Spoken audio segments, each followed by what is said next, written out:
नमस्कार दोस्तों, bright academy के यूट्यूब चैनल पर आपका स्वागत है। हम पढ़ रहे हैं प्रतिशत पे आज पढ़ा जाएगा पाठ 6 परीक्षा पर आधारित प्रश्न। तो आइए सवाल देखते हैं। यह किसी परीक्षा में उत्तीर्ण होने के लिए 36% अंक प्राप्त करना आवश्यक है। एक विद्यार्थी है जो 190 अंक प्राप्त करता है और यह 35 अंकों से फेल हो जाता है, तो उस परीक्षा के पूर्णांक ज्ञात कीजिए। तो यहाँ सवाल में दिया है कि पास होने के लिए 36% अंक लाना अनिवार्य है। और जो विद्यार्थी है वो 190 अंक लाया है, लेकिन वो 35 अंकों से फेल हो गया है। तो कहने का ये मतलब है कि अगर 35 अंक और यह और ला देता तो ये 36% के बराबर होता है। तो इस सवाल का पूर्णांक ज्ञात करना, तो आइए इसे हल करते हैं। 36% बराबर आपका होगा 190 प्लस 35, क्योंकि सवाल में दिया है कि जो विद्यार्थी 190 अंक पा रहा है और वो 35 अंक से फेल हुआ है, यानी 190 में अगर हम 35 अंक जोड़ देंगे तो ये जो अंक होगा ये 36% के बराबर होगा, और जो पूरा पूर्णांक होगा वो 100% होगा। अर्थात 36% बराबर 5 9 3 12 यानी 225। तो 100% बराबर होगा 225 गुणे 100 बटा 36। यदि हम 9 से इसे काट दें तो 9 दूना 18, 9 पचे 45, 9 चौका 36। यदि 4 से काट दें तो ये 25 बार में कटेगा, अर्थात 100% बराबर 25 गुणे 25 यानी 625। अतः पूर्णांक जो होगा परीक्षा का पूर्णांक यानी 625 अंक होगा। तो एक बार समझा दें इसको। प्रश्न दिया है कि किसी परीक्षा में पास होने के लिए 36% लाना अनिवार्य है। एक विद्यार्थी परीक्षा में बैठता है और वो 190 अंक प्राप्त करता है, लेकिन वह 35 अंकों से फेल हो जाता है। अर्थात वह 190 में अगर हम 35 अंक जोड़ देते हैं तो वह 36% के बराबर हो जाता है। तो इसी को हम बेस मान के, यानी 36% बराबर 190 प्लस 35, अर्थात 36% बराबर 225 होगा। यदि हम 100% इसका निकाल दें, एक परीक्षा का पूर्णांक होगा, तो 100% बराबर आपका हो जाएगा 625। आइए सवाल नंबर 2 को हल करते हैं।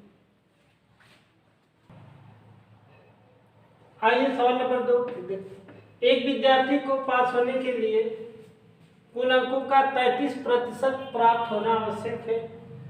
उसने कुल अंकों का 25% अंक प्राप्त किया और 40 अंकों से फेल हो गया, तो परीक्षा का पूर्णांक ज्ञात कीजिए। तो देख रहे हैं कि पास होने के लिए 33% लाना अनिवार्य है।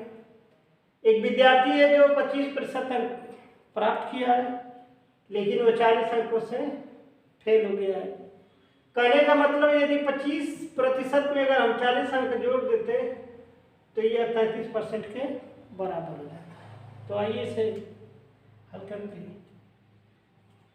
33% परीक्षा में पास होना,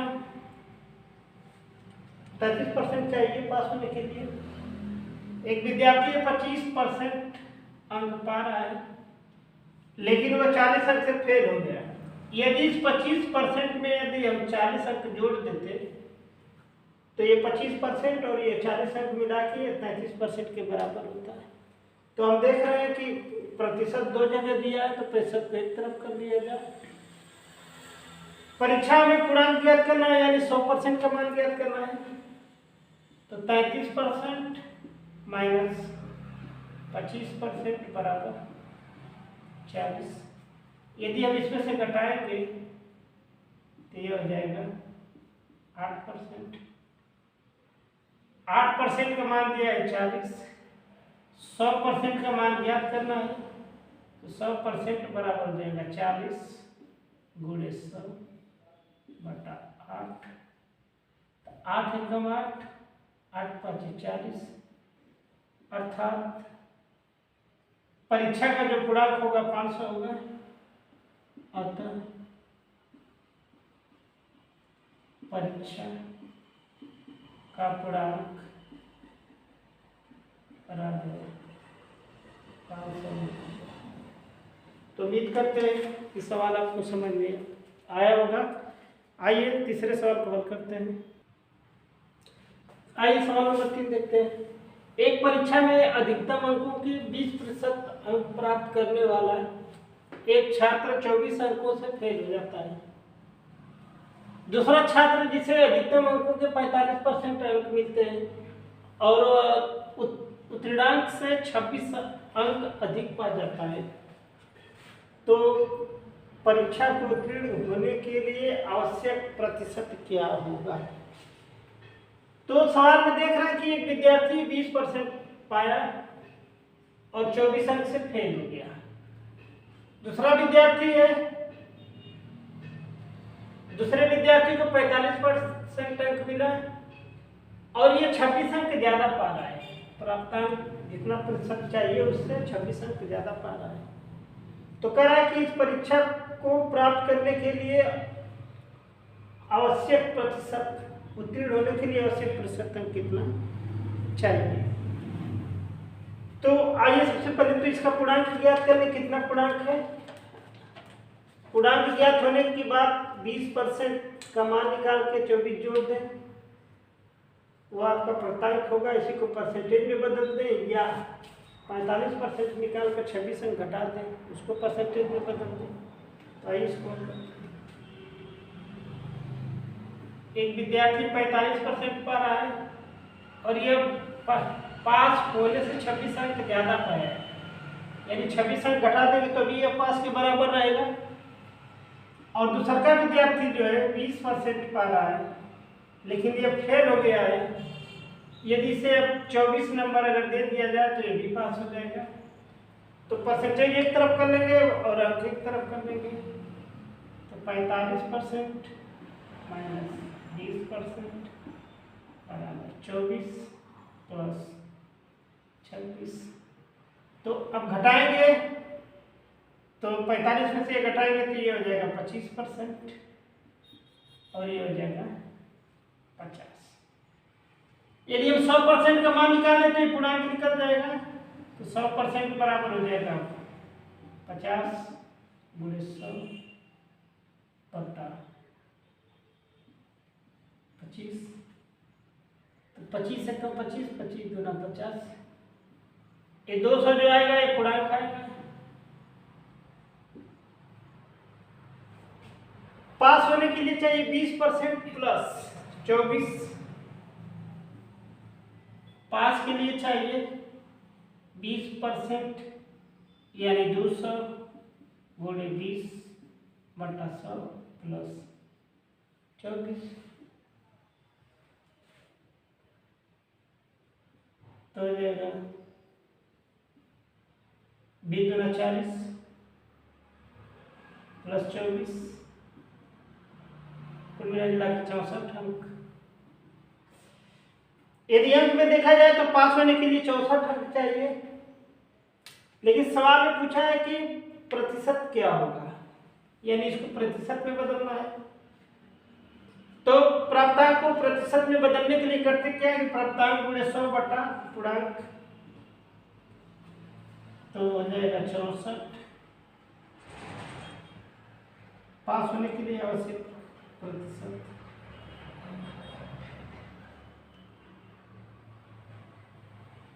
आवश्यक प्रतिशत।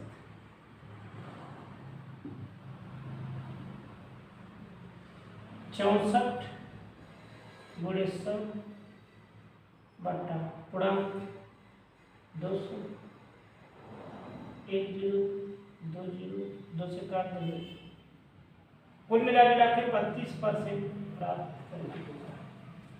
तो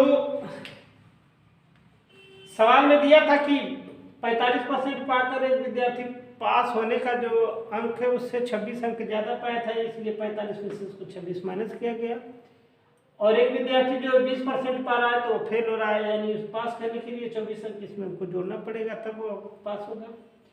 परसेंटेज एक तरफ कर लिए और अंक एक तरफ कर लिए, तो देख रहे हैं कि 25% का मान जो है 50 के बराबर है, तो 100% का मान यानी 200 होगा। तो पास होने के लिए चाहिए 20% प्लस 24 अंक, तो 20% निकाले तो आया आपका 40 प्लस 24 अंक यानी 64। इसे परसेंटेज में बदलना है तो 64 गुणे 100 बटा पूर्णांक। अतः मिला जुला के कुल 32% पास होने के लिए आवश्यक होगा। उम्मीद करते हैं कि सवाल समझ में आ गया होगा। आइए चौथे सवाल करते हैं। प्रश्न 4, किसी परीक्षा में एक छात्र ने अधिकतम अंकों का 25% अंक प्राप्त किया और 15 अंकों से फेल हो गए। उसी परीक्षा में दूसरी छात्रा ने अधिकतम अंकों का 30% अंक प्राप्त किया और वो 5 अंकों से फेल हो गई। तो परीक्षा का पूर्णांक ज्ञात कीजिए। तो यहाँ देख रहे हैं परीक्षा में दो छात्राएं दोनों फेल हो रही है। पहली छात्रा 25% पा रही है लेकिन 15 अंक से फेल है। दूसरी छात्रा जो है 30% पा रही है लेकिन ये 5 अंक से फेल है। तो पूर्णांक ज्ञात करना है यानी 100% का मान ज्ञात करना है। तो आइए इसे हल करें। देख रहे हैं दूसरी छात्रा जो है 30% पूर्णांक पाई है और ये 5 अंकों से फेल हो गई है। यदि इसे 5 अंक और मिल गया होता तो यह पास हो गई होती। और इस दूसरी छात्रा जो है वो 25% पाई है और 15 अंकों से फेल है, यानी इसे 15 अंक और मिल गए होते तो ये भी पास हो गई होती। तो करेंगे क्या कि प्रतिशत एक तरफ कर लेंगे, तो 30% माइनस 25% बराबर 15। अब हम देख रहे हैं कि 30 में से अगर 25 घटाएंगे यानी 5% का मान जो होगा 10 होगा। 100% का मान निकालना है, पूर्णांक ज्ञात करना है, तो 100% बराबर 10 गुणे 100 बटा 5। 5 एकम 5 और 10 यानी 200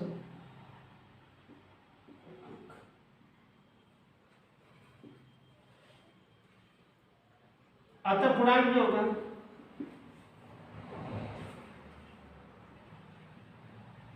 पूर्णांक बराबर परीक्षा का पूर्णांक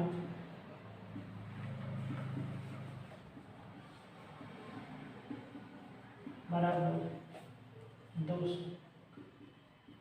उम्मीद करते हैं क्वेश्चन नंबर 4 समझ में आ गया होगा। आइए 5वां सवाल लगाते हैं। आइए प्रश्न नंबर 5।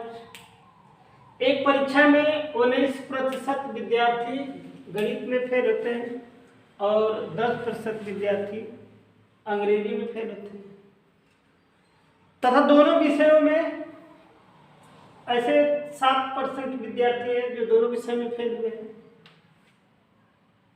तो दोनों विषयों में पास होने वाले विद्यार्थियों की संख्या ज्ञात कीजिए। यानी यदि देखा जाए तो फेल होने वाले और पास होने वाले दोनों की संख्या यदि मिलाएंगे तो 100% होगी।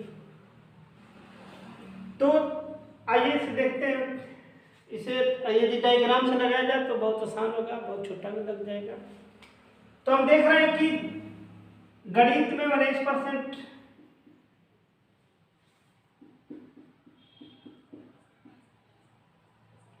फेल हो रहे हैं और अंग्रेजी में देख रहे हैं तो 10% फेल हो गए। यदि दोनों में अगर देखा जाए तो 7% फेल हो रहे हैं। यदि तीनों डायग्राम को एक साथ मिलाया जाए तो ये जो 7% है इसमें भी होंगे और इसमें भी होंगे, यानी 7% जो होगा 19 में से भी घट जाएगा और 10 में से भी घट जाएगा। तो जो डायग्राम बनेगा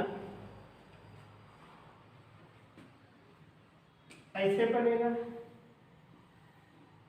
ये हो जाएगा गणित, केवल गणित में हो जाएगा।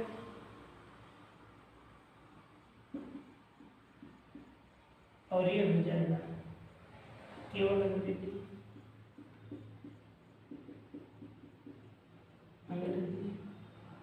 और ये वाला हो जाएगा दोनों। तो दोनों में देख रहे हैं 7% है। तो गणित जो टोटल गणित था 19% था, 19 में 7 निकल गया, यानी ये 12% होगा। इसी तरह जो अंग्रेजी टोटल था 10% था, जिसमें से 7 दोनों में था, यानी 10 में से 7 निकल गया, या 3%। तो इस प्रकार अगर देखा जाए तो कुल फेल होने वाले संख्या होगी, कुल फेल होने वाले छात्रों की संख्या